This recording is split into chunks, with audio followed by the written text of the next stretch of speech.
Considering that Marvel were very hands-on with this project, which was estimated to be under $100 million, they put everything on the line, and they had to have a decent story in introducing Tony Stark as Iron Man, but also the launch of the Marvel Cinematic Universe. The story fleshes the character out to where fans of the comic can recognise that it's the same character that they've known for years, with the charismatic charm that Stark is known for, but at the same time feels real and relevant to modern times.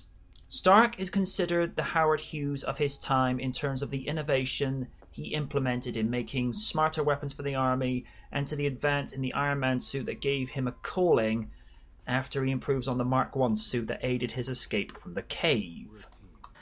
Some of the more entertaining scenes in the movie is where he's making the Mark II suit, with the progression, evolution and additions that he makes in ironing out the flaws, so that when he first takes to the skies in the suit, he's able to not injure himself and make a very functional tech suit. That was the sense I got from this movie, is that the way the suit was made, how he was sewn, bolted into the suit, and how it functioned, it seemed practical. And I give credit to Jon Favreau for going with grounding the story in reality, yet remaining true to what we know about the character. I am going to be honest though, I felt that Ironmonger could have been introduced a lot earlier in the movie, as the way the battle came in the third act near the end, it kinda cheapens the character. Something akin to the worth of Venom from Spider-Man 3.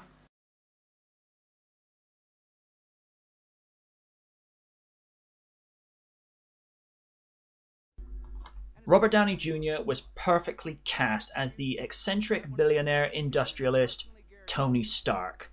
What I find as redeeming about Downey's performance as the title character is that you like and dislike him to begin with, because he's unbelievably arrogant and full of himself, yet he's so talented, charismatic, charming and innovative with improving the armory that he provides for the American Armed Forces. Yet as the movie wears on, he begins to see the Pandora's box that he has opened as a direct result of his innovations that have killed soldiers he made weapons to protect them with, is where you see the change in direction of his character. Robert portrays the actions of a man that is humbled by capture and forced to make weapons for the enemy that he made to use against them. But what may seem like his downfall actually turns into his salvation, as he makes a miniaturized version of the arc reactor and places into the super magnet that is keeping the shrapnel from entering his heart. Jeff Bridges as Obadiah Stane plays a very competent voice of reason, but also a very good bad-to-the-bone antagonist when it's revealed that he's the one that wanted Tony on the chopping block just so that he could take over Stark Industries. Considering the wealth and talent and experience that Bridges has as an actor, it came as no surprise that he matched RDJ in quality for what he gave as the first member of the movie Rogue Gallery for Iron Man. Terrence Howard as Colonel James Rhodes was just awful. I didn't see enough or any conviction in his performance, as I kind of got the impression he was just going through the motions, like he was just phoning it in, and when people see that, they're not gonna like you. No. Whereas other performers like Robert Downey Jr. and Gwyneth Paltrow really put time, effort and energy into their roles, Terrence Howard was like a flat instrument in an orchestra. He couldn't carry a note to save his life. Gwyneth Paltrow as Pepper Potts is not someone I would have automatically chosen as Stark's assistant/love interest, given she's known for more dramatic serious roles in the past like Great Expectations and Shakespeare in Love. But ever since the advent of X-Men and Spider-Man in 2000 and 2002 respectively, comic book movies were being taken a lot more seriously, and Paltrow gave Pepper this presence that she did care for Tony deeply as his employee and potential lady, yet at the same time had no problem confronting him on subjects that she called BS on and would not take his crap.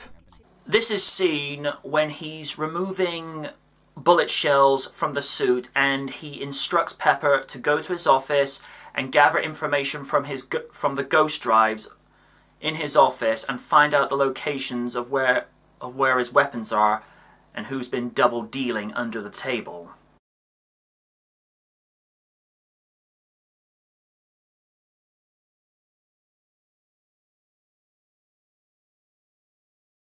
Ramin Djawadi, I hope I pronounced that correctly, provided the soundtrack that gave the debut movie this impactful and larger-than-life presence from when Tony escaped the cave to his first flight in the Mark II suit.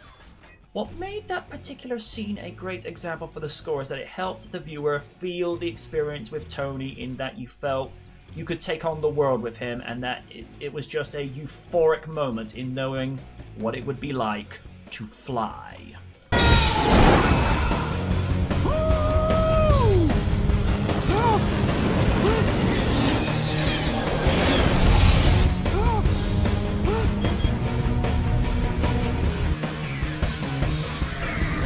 Kind of like a dream.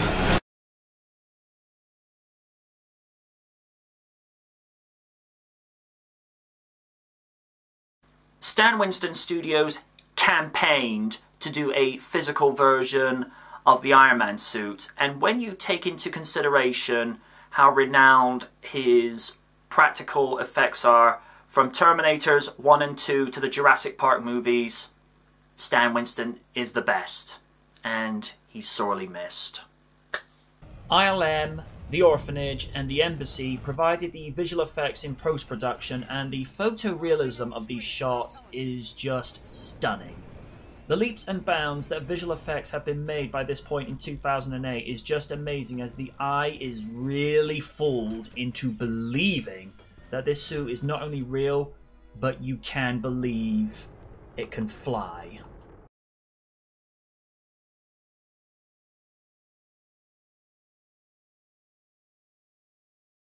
As an introduction to the Marvel Cinematic Universe, Iron Man nailed it in so many ways, with the exception of some cast choices and the way some story angles were implemented. And I have to be honest, the way that the main antagonist was shoved right in at the end, that was kind of cheap.